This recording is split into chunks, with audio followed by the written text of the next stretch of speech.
What happens when a seasoned detective with 40 years of experience thinks retirement means peace and quiet? Well, let me tell you, some mysteries have a way of finding you, even when you're just trying to enjoy your golden years. My name is Detective Frank Morrison, and after 4 decades of chasing down criminals, solving murders, and keeping the streets safe, I thought I'd hung up my badge for good. I was 70 years old, living in a quiet suburb of Portland, Oregon, spending my days tending to my garden and reading crime novels that seemed laughably simple compared to the real cases I'd worked. But as they say, once a detective, always a detective. It was a Tuesday morning in October, about 2 years into my retirement. The autumn leaves were painting the neighborhood in brilliant oranges and reds, and I was out on my front porch with my morning coffee, watching the world wake up. That's when I noticed something odd about the house across the street. The Hendersons had lived there for 15 years, and I knew their routines better than most people know their own families. Call it an occupational hazard. Martha Henderson always left for her job at the local library at exactly 8:15 a.m. Her husband, Jim, worked from home as a freelance graphic designer, and their teenage daughter, Sarah, caught the school bus at 7:45. But that morning, something was different. Very different. The newspapers were piling up on their driveway, which was strange because Jim was meticulous about bringing them in. The curtains were drawn tight, which never happened during the day, and most telling of all, their car hadn't moved from the exact same spot in 3 days. Now, you might think I'm being paranoid, but when you've spent decades reading the signs that something isn't right, these details scream at you like a fire alarm. I tried to dismiss it. After all, I was retired. This wasn't my problem anymore. Maybe they'd gone on a spontaneous vacation. Maybe they were sick. Maybe I was just an old man with too much time on his hands and an overactive imagination. But deep down, I knew something was wrong. The first thing I did was what any good neighbor would do. I walked across the street and knocked on their door. No answer. I knocked again, louder this time. Still nothing. I could hear the faint sound of a television playing inside, but no footsteps, no voices, no signs of life. That's when my detective instincts kicked into high gear.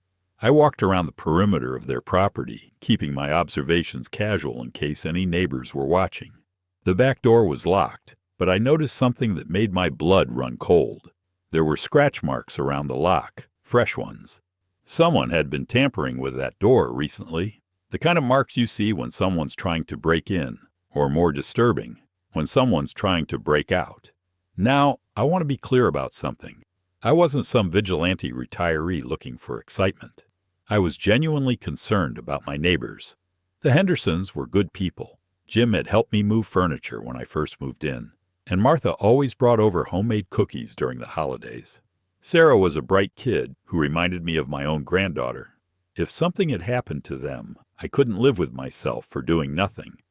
I decided to call the police, but not before doing a little more investigating.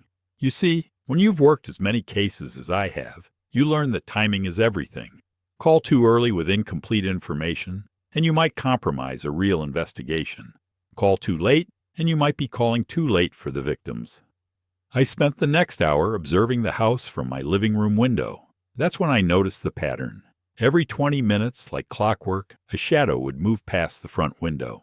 Just a quick movement, but consistent. Someone was in that house, and they were following a routine. But whose routine was it? The breakthrough came when I remembered something from my days on the force. We had a case about 10 years ago involving a home invasion that turned into a hostage situation. The perpetrator had kept the family alive but confined them to one room while he used their house as a base of operations for other crimes. The pattern of movement past the window was exactly what we'd observed in that case. I grabbed my old binoculars and positioned myself at my upstairs bedroom window, which gave me a better angle on the Henderson house. What I saw next confirmed my worst fears. Through a gap in the curtains, I could see someone moving around inside, but it wasn't any of the Hendersons. This person was tall, wearing dark clothing, and moved with the careful precision of someone who didn't belong there. That's when I made the call. I dialed 911 and was connected to dispatch. Now, here's the thing about being a retired detective calling in a potential crime. You have credibility, but you also have to be careful not to overstep your bounds. I explained the situation calmly and thoroughly, emphasizing the evidence I'd observed rather than my hunches. The dispatcher took my report seriously, especially when I mentioned my background. Within 15 minutes, I saw the first patrol car arrive, followed by 2 more. I watched from my window as the officers approached the house, and I'll admit part of me wanted to be down there with them.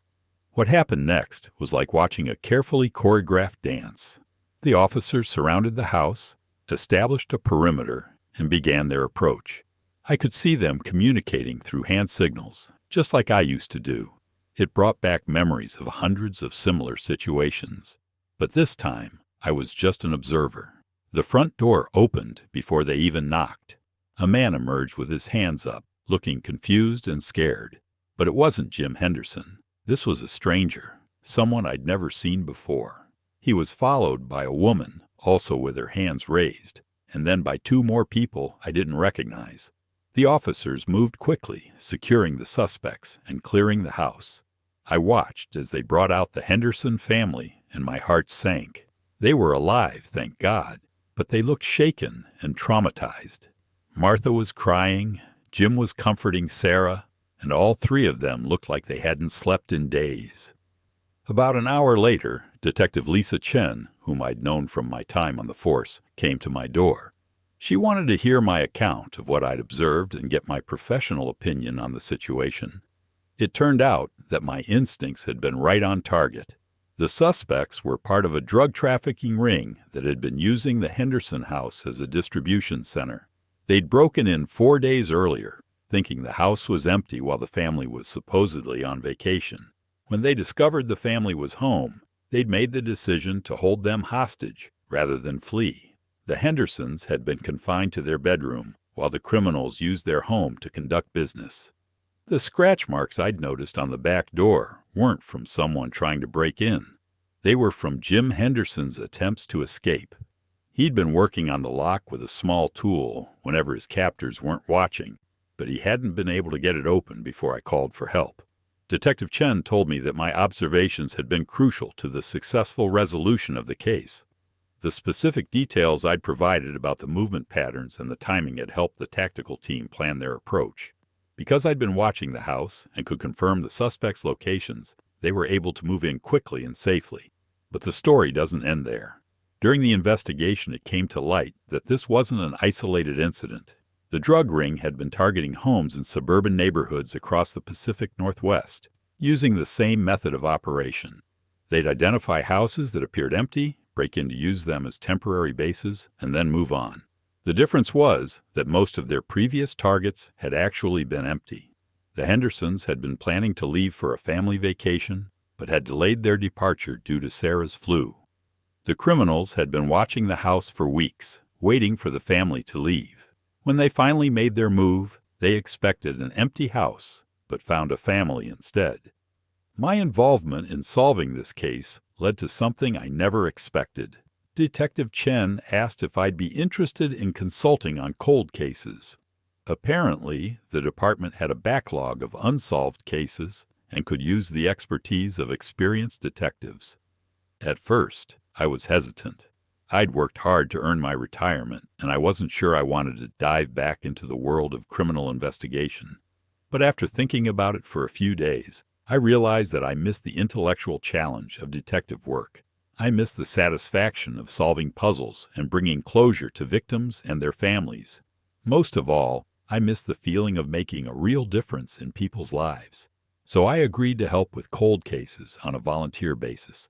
It wasn't a full-time job. Just a few hours a week reviewing old files and offering fresh perspectives on unsolved crimes. What I discovered was that retirement didn't have to mean the end of being useful. It could mean the beginning of a new chapter. The Henderson case became something of a legend in the department, not because it was particularly complex or dangerous, but because it demonstrated the importance of community vigilance and the value of experience. The younger detectives started calling me the neighborhood watch detective, which I have to admit I found both amusing and flattering. But the real impact was on the Henderson family. They were traumatized by the experience, understandably so. However, they were also grateful beyond words. Martha told me later that she'd noticed me watching their house from time to time, and had always felt safer knowing that someone was looking out for them. She said that having a retired detective as a neighbor was like having a guardian angel. The case also led to changes in how the department handled similar situations. They developed new protocols for responding to reports of suspicious activity in residential areas, and they started a community outreach program to educate residents about what to look for and when to call police.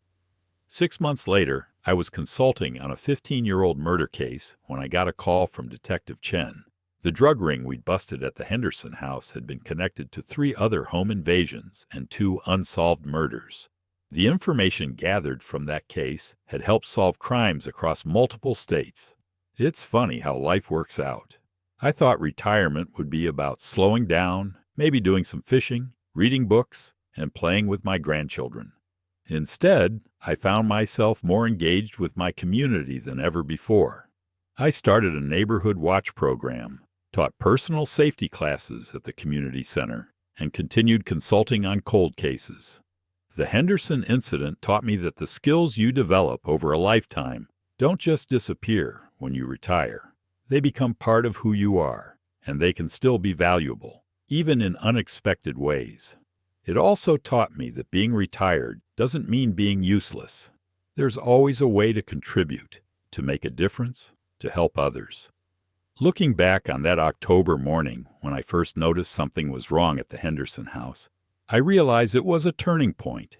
It was the moment I understood that retirement isn't about ending your career. It's about beginning the next phase of your life. For me, that meant using my experience and skills in new ways, staying connected to my community, and continuing to make a difference in the world. The Hendersons moved away about a year later. The experience had been too traumatic for them to feel comfortable in that house anymore. But before they left, they threw a block party to thank everyone who had helped them during their ordeal. Martha made her famous chocolate chip cookies, and Jim grilled burgers for the whole neighborhood. Sarah, who had been quiet and withdrawn for months after the incident, was finally starting to smile again. During the party, Martha pulled me aside and said something I'll never forget. She told me that knowing there was someone looking out for them, someone who cared enough to notice when something wasn't right, had restored her faith in humanity. She said that in a world where people often mind their own business and ignore their neighbors, I had reminded her that there are still good people who look out for each other. That conversation made me realize that being a detective isn't just about solving crimes. It's about protecting people, about being the person who notices when something's wrong, and about having the courage to act when action is needed. Those responsibilities don't end when you retire from the force. They become part of who you are as a person and as a member of your community. Today, 5 years after the Henderson incident, I'm still consulting on cold cases. I've helped solve 12 previously unsolved crimes, and I've trained dozens of young detectives in observation and investigation techniques. I've also become something of a local celebrity, speaking at schools and community events about crime prevention and neighborhood safety. But most importantly, I've learned that retirement isn't about stopping. It's about starting something new. For me, that something new turned out to be even more fulfilling than my original career.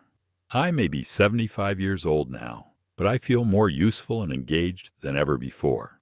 The Henderson case will always hold a special place in my heart, because it reminded me that being observant, caring about your neighbors, and trusting your instincts can literally save lives. It also showed me that experience and wisdom are valuable at any age, and that there's always a way to make a difference in the world, even when you think your working days are behind you. So to anyone out there who thinks retirement means the end of being useful, I say this: keep your eyes open, trust your instincts, and never underestimate the power of caring about your community. You never know when your experience and vigilance might be exactly what someone needs to survive their darkest hour.